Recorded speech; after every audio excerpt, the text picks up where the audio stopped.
जिंतूर सेलू मतदारसंघामध्ये आलेले आहेत. माझ्या महायुतीच्या उमेदवार ज्यांना मी मागच्याच निवडणुकीत माझी लागती बहीण म्हणलेला आहे त्या मेघनाताई बोर्डीकर यांना तुम्ही सर्वांनी प्रचंड मतांनी विजयी करून आशीर्वाद देऊन विधानसभेमध्ये पाठवावं असं आवाहन करण्यासाठी घेऊया. खरं तर या निवडणुकीमध्ये इतकी विचित्र परिस्थिती आहे. तशी तर मी मागच्या तीनही निवडणुकांमध्ये परिस्थिती पाहते. जेव्हा मी एखादी सभा घ्यायला जाते तेव्हा सभा घेण्यासाठी आग्रह तर असतोच, पण सभा न घेण्यासाठी सुद्धा आग्रह असतो. काय व्हिडिओ रेकॉर्डिंग करायची सुरू झाले ते बघूया त्यांना म्हटलं आमचंच बोलायचं. आता न्यूज आल्याने माझा न्यूज नाही दाखवले तर तुमची नाही सर टीव्हीवर मग एवढी मी हट्टीकट्टी लंबी चोरी आहे त्याच्यापासून काय तुमचं दिसेल ना. आता या निवडणुकीत महायुतीचा राज्यामध्ये मुख्यमंत्री व्हावा हा प्लॅन माझा आणि यासाठी तुमच्या लेखीने म्हणजे पंकजा गोपीनाथ मुंडेंनी योगदान द्यावं यासाठी तर माझ्या पक्षाने भारतीय जनता पार्टीने आणि महायुतीने मला जबाबदारी दिली की पंकजाताई तुम्हाला हे 30 मतदारसंघात लक्ष घालून निवडणूक लढवायची आहे, विजय व्हायचा आहे. तर ते मी नाही केलं तर माझं नाम कापलं जायचं नाही, जाईल का नाही. त्यामुळे ज्या मेघनाताई पहिल्यांदा माझ्याकडे आल्या त्या मेघनाताई माझ्याकडे सोडूनच कधी आलं 17ला आल्या. एक पंधरा घातलेली मुलगी गर्दीमधून आली माझ्याकडे आणि मला सांगितलं मी बोर्डीकर साहेबांची मुलगी आहे मेघना आणि माझ्या प्रत्येक कार्यक्रमाला 17 नंतर आजपर्यंत गोपीनाथ मुंडे साहेबांची पुण्यतिथी असो, त्यांची जयंती असो, माझा सावरगावचा मेळावा असो, प्रत्येक ठिकाणी न चुकता मेघनाताई उपस्थित राहिलेल्या आणि त्यानंतर जेवढ्या सभा झाल्या, जेवढे कार्यक्रम झाले, पक्षाच्या सर्वोच्च नेते जरी मंचावर असले तरी या माझ्या बहिणीने सांगितले की पंकजाताईंमुळे माझा विजय शक्य झालेला आहे. तुम्हाला माहिती आहे मी आणि मेघनाताई शेजारी शेजारी उभे ते काय हे भविष्याचं चित्र आहे. आम्ही आमच्या बाबाच्या लेकीत आहोत पण आम्ही आमच्या बाबाचा वारसा सुद्धा चालवत आहोत. दुसरा महत्वाचा विषय असा आहे आम्ही त्या सगळ्या जातीपातीच्या भिंती तोडून बोर्डीकरांनी म्हणते एका मंचावर उभे राहून भविष्य घडवू शकतात हे चांगलं उदाहरण या देशासमोर देत आहोत, एका राज्यासमोर देत आहोत आणि हेच भविष्य. काही कमी नाही आहे मेघना बोर्डीकरला. चांगला IPS अधिकारी नवरा आहे. IPS IASच्या बायका कशा राहतात छान बघावर त्यांचं चांगलं काम असतं, चांगलं आयुष्य असतं. नवरा अधिकारी असतो, हाताखाली नोकर चाकत असतात, लोक सगळे अधिकाऱ्यांना सन्मान देतात. अधिकाऱ्यांच्या बायका म्हणजे पत्नींचा एक ग्रुप असतो, त्या ग्रुपमध्ये त्यांचं जीवन चांगलं चालतं. ते सगळं ऐश्वर्याचं जीवन सोडून जिंतूर मध्ये उन्हाताला धुळीमध्ये कष्ट करण्यासाठी आल्या. ते पण भाजपसारख्या पक्षात आले. आमच्या पक्षात सुट्टीच नाही. दर आठवड्याला बैठक, दर 3 दिवसाला कार्यक्रम. त्यामुळे सतत गाडीवरच आयुष्य गेलं तर पुणे आणि जिंतूर. मग कष्ट करण्याचं जीवन जर त्यांनी स्वीकारलंय आणि मी त्यांच्या पाठीमागे जिंतूरला उभी राहिले आहे 2019ला तर मी आताही त्यांच्या पाठीमागे तेवढीच गंभीरपणे उभी राहणार आहे. मी माझ्या लोकसभेमध्येचा पराभव याचा माझ्या ज्यांना मी माझं म्हणले त्यांच्यावर कुठलाही परिणाम होऊ देणार नाही म्हणजे नाही. आपला इतिहास जेव्हा लिहिला जाईल तेव्हा गोपीनाथ मुंडे साहेबांचं नाव असं होतं की लोक म्हणायचे हे आमदार खासदार बनवणारी फॅक्टरी. त्यामुळे आपलंही नाव भविष्यात घेतलं गेलं तर पंकजा ताईंच्या आशीर्वादाने एक चांगली मुलगी, एक चांगली स्त्री काम करत आहे. माझा आशीर्वाद त्याच्यासाठी नाही म्हणत की मी फार मोठी आहे, माझ्या जीवावर मी तिच्यापेक्षा मोठी आहे काय सांगते, मी तिचा आशीर्वाद नाही देणार का? तसंच त्याच नात्याने मी सांगते की मी त्यांच्यासाठी काम करण्यासाठी, त्यांचा प्रचार करण्यासाठी, त्यांच्यासाठी आपल्या सगळ्यांसमोर हात जोडून विनंती करण्यासाठी.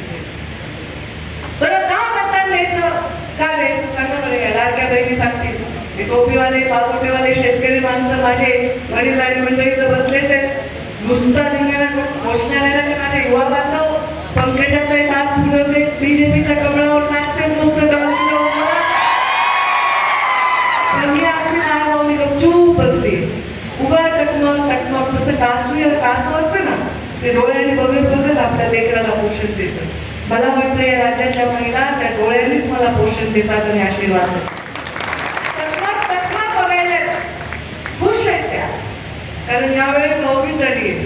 बघा किती आले अकाउंट मध्ये? 7,500. किती आले यांच्या अकाउंट मध्ये? तुमचा डोळा नाही ना काय? प्रत्येक जण बघायला बायकोच्या अकाउंट मध्ये अरे बापरे एवढे पैसे आहेत. सख्खा भाऊ आहे किती द्यायचा दिवाळीला? किती द्यायचा? 500 रुपये, 500, 1000. आणि आमचे मुख्यमंत्री लाडकी बहीण मध्ये आमचं सरकार किती देत आहे? 500च्या किती पट? 3 पट. 500च्या 3 पट. ते पण वर्षाला नाही, महिन्याला. आणि आता तर मला वाटतं अजित पवारांनी डिक्लेअर केले 2100 रुपये देणार. जाहीरनामा केलाय महायुतीचा, 2100 रुपये देणार. चांगले ना, आनंद आहे ना. आपल्याला कुणी दिलं तर आपण विसरतो का? ती पण नाही विसरत, नेहमी म्हणते पण त्याच्यात माझ्या पाठीशी उभं राहिला. माणसं कशी काम मिळवलं थोडं विसरत असतं, पण बायका नाही विसरत. विसरणार का तुम्ही? हे कुठे दिलं? महायुतीने दिलं. मेघना त्यांनी सगळं रजिस्ट्रेशन करून घेतलं, मदत केली. तर आपण विसरणार का महायुतीला, मेघना त्यांना? नाही ना विसरणार. उधारी आपण ठेवतो का? कशी वापस करणार? मतांनी उमेदवारी आपण आशीर्वाद देऊन हे जे काही काम माझ्या महिलांसाठी केले ते वापस करणार. तुमच्याकडे पण येते. तुम्हाला वाटतं महिलांवर बोलायला येत नाही? कृषी पंपाचं बिल किती झाले? 0. कोणी केले? महायुती सरकारने केले. या मेघनाताई त्याच्या आमदारांच्या सरकारने केले ना. व समोरचे जे कोणी मतं मागायला येतील ते बाबा निवडणुकीची उमेदवारी मागता, पुन्हा मतं मागायला आमच्या समोर येतात. हे बघा, त्यांना दाखवा ते बिल जे सरकारने तुम्हाला दिले, शोधून घ्या. त्यांना तुम्हाला हे मिळणार आहे. काय मिळणार आहे दुसऱ्या उमेदवाराला? काय? आणि शेतकरी सन्मान योजना किती महिने येतात वर्षाला? 12 येतात. यांना 18 येतात. तुम्हाला लय दुखायले का? तुमच्या पण 15 करून टाकू. 15,000 वर्षाला. पण हे सगळं द्यायला कोण? प्रधानमंत्री नरेंद्र मोदी दे. सोयाबीन नव्हलं का? 4,000 भावाला ना, 4,000 भावाला मागलं नाही ना? कोण मागवणार? आता कोण मागणार? आपलं म्हणजे वाढले ना भाव, आता पडले. भाव घ्यायला सांगितलं. मग टाकून काढू नका, ठेवा. आपण भाव वाढवण्यासाठी सरकारसाठी प्रयत्न करू. मी स्वतः शिवराज सिंग चौहान यांना बोलीन, कृषी मंत्र्यांना बोलीन आणि सांगेन, अरे 10-5 रुपये एखाद्या उद्योगाला सबसिडी कमी करा, आपण माझ्या शेतकऱ्याच्या कमी करा. गरीबाचं भलं बघणार, महिलांची सुरक्षा सन्मान करणार, युवकांच्या हाताला काम देण्यासाठी चढणार सरकार आपल्याला पाहिजे. मोदींची हॅट्रिक झाली का नाही? झाली का नाही? मग आता मोदी प्रधानमंत्री झाले, आता मोदी प्रधानमंत्री झाले आणि त्यांनी जर विकास करायचा ठरवला राज्याचा, तर इथं आपला मुख्यमंत्री महायुतीचा पाहिजे की नाही? पाहिजे की नाही? मग मुख्यमंत्री महायुतीचा झाल्यानंतर आपल्याला आपला आमदार चिंतूरचा कोणाचा पाहिजे? महायुतीचा पाहिजे की नाही? मेघा त्यांनी करोडो रुपयाचा विकास करून दाखवलेला आहे. त्यामुळे मोदींनी पाठवलेला विकास त्यांच्या हौदातून आमच्या इथे येणार, महायुतीच्या आमच्या पाईपमध्ये आणि मेघनाथाईच्या रूपाने या चित्तूरच्या दारापर्यंत हा विकास पोचल्याशिवाय राहणार नाही. म्हणून तुम्ही सर्वात 20 तारखेला मेघनाथाईंना आशीर्वाद द्या. मला माहिती आहे का माझ्या गावाने राज्यभर अपप्रचार होतोय. अपप्रचार नाही, विचार ते भावना आहे, प्रेम आहे. पण माझं समर्थन हे नेहमी नेहमी नेहमी योग्य व्यक्तीला असेल. कारण तुमची काळजी घेणारा व्यक्ती हे माझ्यासाठीची योग्य निवड असणार आणि माझी निवड मेघनाथताई आहे. मी मेघनाथताईंना कोर कमिटीतून तिकीट दिलेलं आहे, मी त्याच्यात होते आणि म्हणून त्यांना ही संधी एकदम विकास करायची संधीमध्ये 2.5 वर्ष गेले. पुढच्या टर्ममध्ये विकास करा, मी आहे पुन्हा पाठीशी तुमच्या. आता मी आले ना मैदानात, पुन्हा विधानसभेत आले ना, आम्ही विधान परिषदेत मी आमदार होणं झाले ना तुमच्याकडे. आणि मी आमदार नुसते आता राज्याचे आमदार आहे. मी माझ्या मतदार आहेत ह्या, तुम्ही त्यांचे आणि मी त्या माझ्या मतदार. ज्या सगळ्या आमदारांना तुम्ही निवडून दिलं त्यांनी मला निवडून दिलेलं आहे. कारण मी राज्याचे आमदार आहे. मी स्वतः जातीने चिंतूरमधल्या प्रत्येक विकासामध्ये लक्ष घालीन. तुमच्या आशीर्वादाने संधी मिळाल्यानंतर चिंतूरचा सुजलाम सुफलाम विकास करेन आणि मी कुठल्याही पद्धतीने मेघनाथ यांच्या हातून पूर्णपणे